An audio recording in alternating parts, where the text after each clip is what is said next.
வணக்கம் மாணவர்களே, black போர்டுடன் frame ஸ்ட்ரக்சரை உருவாக்கும் என்ற தலைப்புக்கு வரவேற்கிறோம். இந்த பயிற்சியின் முடிவில் நீங்கள் செய்யக்கூடியவை போர்ட்டபிள் பவர் சர்க்குலர் சா மெஷினுடன் அறுத்தல், ஒரு காமன் டோர்டெயில் ஜாயிண்டை உருவாக்குவோம், ஒரு ஃப்ரேமை அசெம்பிள் செய்து ஃபினிஷ் செய்யவும்.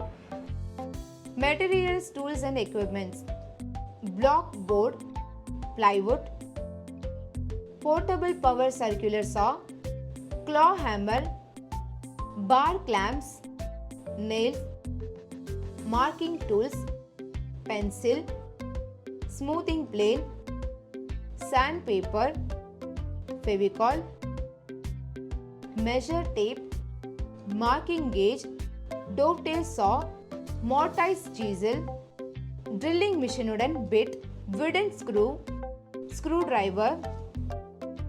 ப்ராசஸ்: ஃபோல்டிங் ரூலை பயன்படுத்தி பிளாக் போர்டை அதன் அளவை சரிபார்க்கவும்.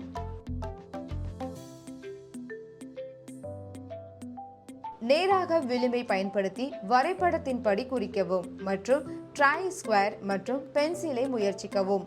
படம் 1. 4 பக்க துண்டுகளின் மொத்த நீளத்தை போர்ட்டபிள் பவர் சர்க்குலர் சா படம் 2 பயன்படுத்தி வரைபடத்தின்படி உருவாக்கவும். எக்ஸாம்பிள் எண் 1.1.10 ஐ பார்க்கவும். 150 x 19 x 1200 mm 2 நம்பர்ஸ் மற்றும் 150 x 19 x 600 mm 2 நம்பர்ஸ். மேல், கீழ் மற்றும் பக்க துண்டுகளின் இரு முனைகளிலும் பொதுவான டோவ்டெயில் ஜாயிண்ட், பின் மற்றும் சாக்கெட் பகுதியை குறிக்கவும். எக்ஸாம்பிள் எண் 1.2.36 ஐ பார்க்கவும்.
ஸ்க்ரூயிங் மற்றும் ஒன்றாக முடிப்பதன் மூலம் ஃப்ரேமை அசெம்பிள் செய்யவும். படம் 3. எக்ஸாம்பிள் எண் 1.3.60 ஐ பார்க்கவும்.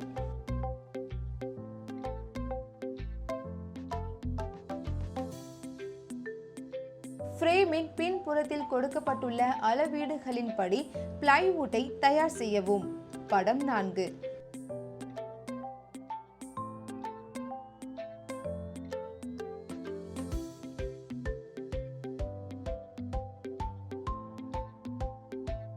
ஃப்ரேமின் பின்புறத்தில் பிளைவுட்டை வைக்கவும். படம் 5.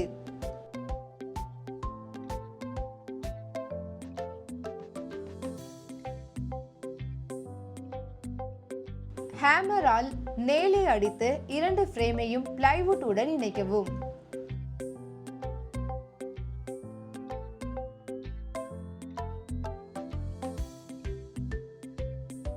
மென்மையான பிளேனை பயன்படுத்தி அனைத்து மேற்பரப்பையும் மென்மையாக்குங்கள்.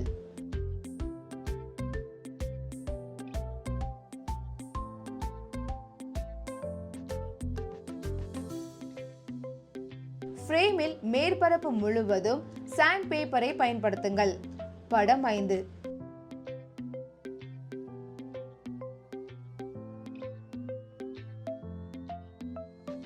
தேவையான நீளம் மற்றும் அகலத்தின் அளவை சரிபார்க்கவும்.